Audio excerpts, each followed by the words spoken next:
was Jean Pearl Snell. I was born September 5th, 1931 in Concordia, Kansas. As far as I was concerned, I had a happy childhood until my mother died when I was 8.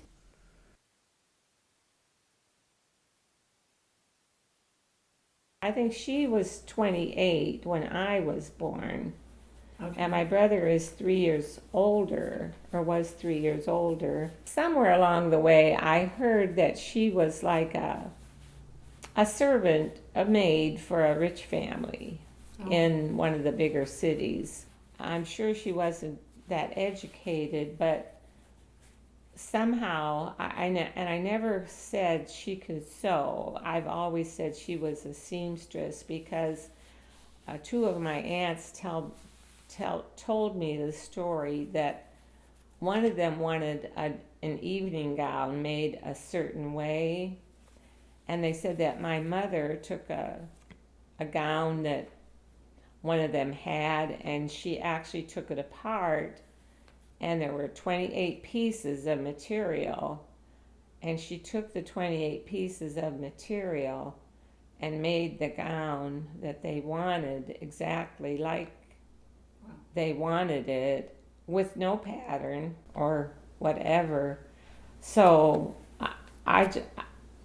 that's the only thing. And then I knew that she made costumes for vaudeville acts because I mostly can remember seeing like sequins and feathers and satin material and that sort of thing. I always see her sewing, and she made all of my brothers and my clothes, and of course we didn't like that. We wanted something that was bought from the store, but now I would give anything to have anything that she made, but unfortunately I don't. But anyhow, and I honestly feel like my daughter Julie, I think that that's where she got her ability to sew. It skipped over me. June Claude Snell, and evidently that was a common name for a German man. It sounds very unusual, but June Claude was his name, and my brother was kind of named after him because my brother's name was James Claude Snell.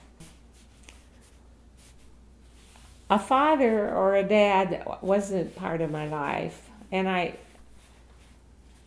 maybe I felt like I needed one, but I never knew that. If I did feel that, I never knew it. It just wasn't. I don't even remember other little friends I had, their dads, or I was born in the deep depression, and maybe a lot of men just left their families. I really don't know, because it was a hard time for everybody. And of course, we were poor, but I didn't know I was poor because everybody was exactly like I was.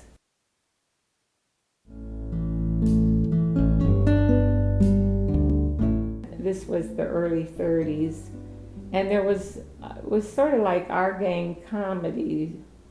There was like a few little boys and girls in the neighborhood, and we would play together and have good time. The boys had at one of their houses, it was like a tool shed or something in their backyard, and the boys, it would be like, nowadays it would be like their man cave, but the little boys, they'd go in there, and all of us little girls, we'd always wonder, what is in there, or why can't we weren't allowed to go in there, never.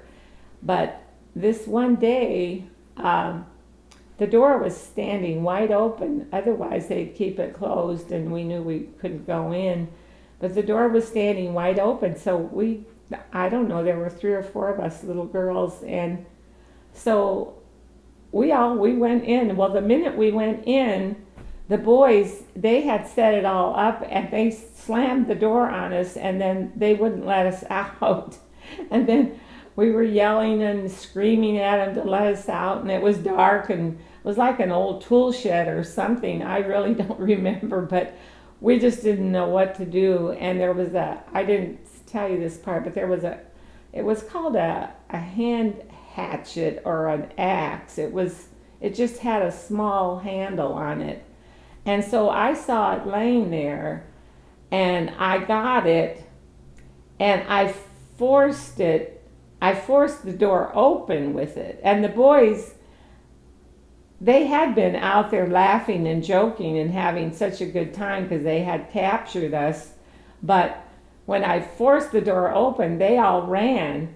Well, you had to step up to get out of the building, and I had the axe still in my hand, and I was swinging it, and I swung it right down the side of my leg and cut a piece out of my leg right here. And my brother came running out of the bushes because it was bleeding real bad, and this piece of skin was just hanging down there, and he ran me home to my mother. My mother was forever patching me up, but anyhow, I have a pretty big scar there because, of course, she didn't stitch things. She just slapped it together and bandaged it. But that was kind of an interesting experience. The most wonderful thing that could ever happen was if we could get the ice cream cones. And this one time, way out of town, or it seemed not that far, maybe a couple miles out of town, there was a big, they called it a dance hall, and it was called the Dewdrop Inn. And on Saturday nights, or maybe Friday nights, I don't know, they'd have these big dances where all the people that like to dance went. Well, somehow you could crawl under there, and my brother used to go there on the next day because a lot of the people that got drunk crawled under there, and then they'd leave their empty bottles. And so my brother would collect them and take them to the store, and you'd get a deposit, a couple pennies for it. Well, this only one time ever he took me with him, and we crawled under there, and I saw this piece of like paper crumpled up. I didn't really know what it was, but it looked like something that might be valuable. And we found a few pop bottles, and we went home, and I showed this to my mother, and she said, "Oh my goodness," she said, "this is a $5 bill." And $5 was like a fortune, And so, I just remember my mother was so happy, and I didn't really understand how much money that was. But so she kept the $5, and I'm sure put it to good use. But my brother and I took the pop bottles to be cashed. We took a bath on Saturday night. That was bath night. What we had was a big round tin tub, and we would set that in front of the wooden stove in the kitchen, and then they would heat the water with buckets on the wood burning stove, and then they would fill the tub with water. And I'm hoping that I was the first one that got to get bathed because they never changed the water. As the water got low or whatever, they would just keep heating more water in the buckets and add it to the next, whoever had a bath next. So I don't know who was the last one to bathe, but they still bathed in everybody else's water. And we all were quite healthy. Must be the germs had a way of disappearing, but nonetheless, it was strictly a Saturday. You had your Saturday night bath, and that was because then you went to church on Sunday. That was just how you were at that time, because with no plumbing and no electricity, you just didn't have those conveniences. And I'm actually glad I was born in that era, because it's so interesting to look back to that time and see how far we've come. And for anybody nowadays to even step toe in somebody else's bath water, they would just not do it. That's all there is to it. But there just was no other way. There was indoor plumbing for the rich people. I was fortunate enough to have a young girl that went to our church who was 6 years older than me, and her father was a banker or he owned a business or something. Her name was Louise Ross, and I thought she was another one of those angels because occasionally she took me to spend the night at their house. And that was the first time I ever bathed in a bathtub, and it was indoor plumbing, and they had electric lights. So it wasn't that they didn't have those things. This is in the early 30s, but we didn't have them because we lived on the other side of the tracks. I did have an Uncle Bill that he lived with us occasionally, but he wasn't always there. It seemed like he was never there when we needed help with our mother, my brother and I, but nonetheless, if he was living with us, he would go out and cut somebody's tree for Christmas for us, and we that way would have a Christmas tree. But we definitely popped the popcorn and, put it on a string. Oh, really? The way you see in olden times, that was exactly what we did. And also the cranberries, and that was how we decorated. And then we made little paper decorations with paper. But that was our, and tinsel. I do remember we'd have tinsel. It must have been, it was very cheap. And it always looks real glittery and pretty. But we never had any round balls or anything like that. And I think we would actually make a star to put up on the top of the tree. But this one Christmas, we had no tree. And the neighbor people, I don't remember what their names were, but they gave us their tree the day after Christmas. And we just thought that was great because it didn't matter that it was not the actual day of Christmas. And I don't know how old I was before I knew that there was no real Santa, but nonetheless, we really thought that Christmas tree from the neighbors was so nice. And it was decorated real nice. Yeah. They must have had real nice store-bought decorations. But ours, we thought, were nice too. I was actually named after my grandmother, whose name was Pearl. Growing up, I never liked my name. Jean seemed so plain, and Pearl seemed so old-fashioned. When you added Snell to the end of it, I just never liked it. She lived with us, my mother and I and my brother. We didn't have inside plumbing. We had a pump that you pumped water, and we had a drinking cup there that was a metal drinking cup. And as strange as it may sound now, and I wouldn't think of doing it, but everybody drank out of that same cup. So my mother told me to get a cup of water for my grandmother, and I did, and I took it into her, and she was just drinking it kind of slow. She was sitting down, and I was standing beside her, and she just was kind of looking at me out of the corner of her eye, and when I turned my head just for a second, she took the cup and hit me over the head with it. And I remember it hurt physically, but mentally, that hurt 10 times as bad because it was my grandmother. Yeah. And I couldn't understand mental illness at all, but I could certainly understand that she hit me over the head with the tin cup. She was just a small little lady. And my mother had long, dark hair. And normally my grandmother would be okay.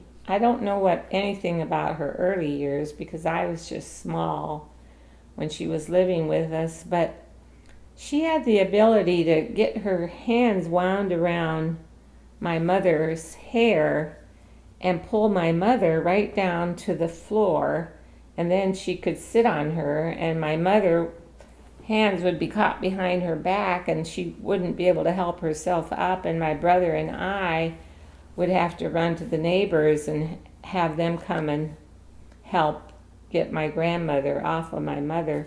And my mother, it didn't matter how many times that happened, she still wanted her mother there with her. My mother and my grandmother and I, we all three slept in the same bed. And I remember my mother saying, the reason that she did that was she would know exactly what was happening.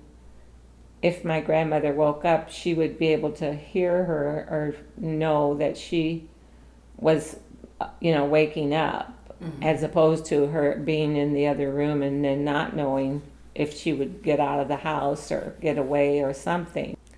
And the only other two memories that I have of her is my mother had a lot of, she was like a seamstress. She made beautiful costumes for vaudeville acts and things, and she had a lot of boxes of material and clothes and stuff that she would sew with, and she had herself kind of surrounded by all of this stuff. And my grandmother sensed she could get out the door because my mother was there where she wouldn't, and she got out the door, and I remember her running down the street and my mother running after her.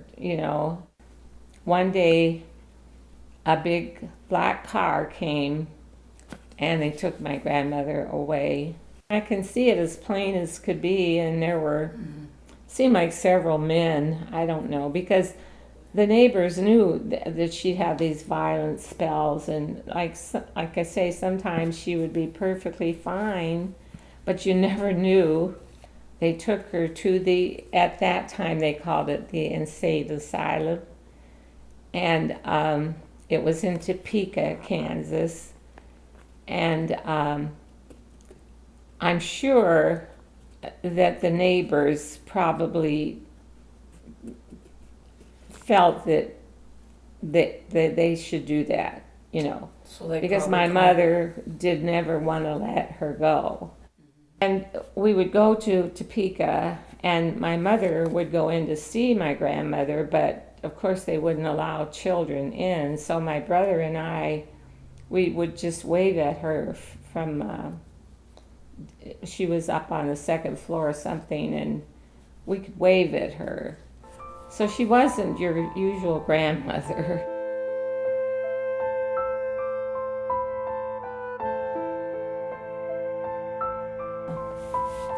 I think she was ill for probably about a month before she passed away. She was in a Catholic hospital for a while. And I remember when my brother and I someone would take us to see her, I was scared to death because it seemed like the nuns would walk down the hall in their robes and big white hats, and I would be terrified because I didn't understand what a nun was. And but we were always happy to go because then we got to see our mother. The day that she did pass away, I had one cousin that came from some other town. Helen was her name. She came on that day, and I remember they took my brother and I from school and brought us to the hospital, and we each got on the bed beside her, and her eyes were rolled up in her head, and I'm sure she was in a coma, and her skin had goosebumps on it. but we laid there beside her, and my cousin Helen was at the foot of her bed. And the last thing that she said to my cousin Helen was, "Please take care of my babies." And then she passed. When you're 8, you remember everything, but you don't understand it at all. You do not understand death. Because I honestly thought that we stayed with the neighbors, and I remember thinking, well, tomorrow when I wake up, she'll be here. And that probably went on for about a week. Mm-hmm. I just always kept thinking, what does death mean? Yeah. Had no meaning, except I just remember it very, very well. Sounds like a wonderful mother. She was. To me, she was like an angel. I mean, I didn't really know what angels were, but my mother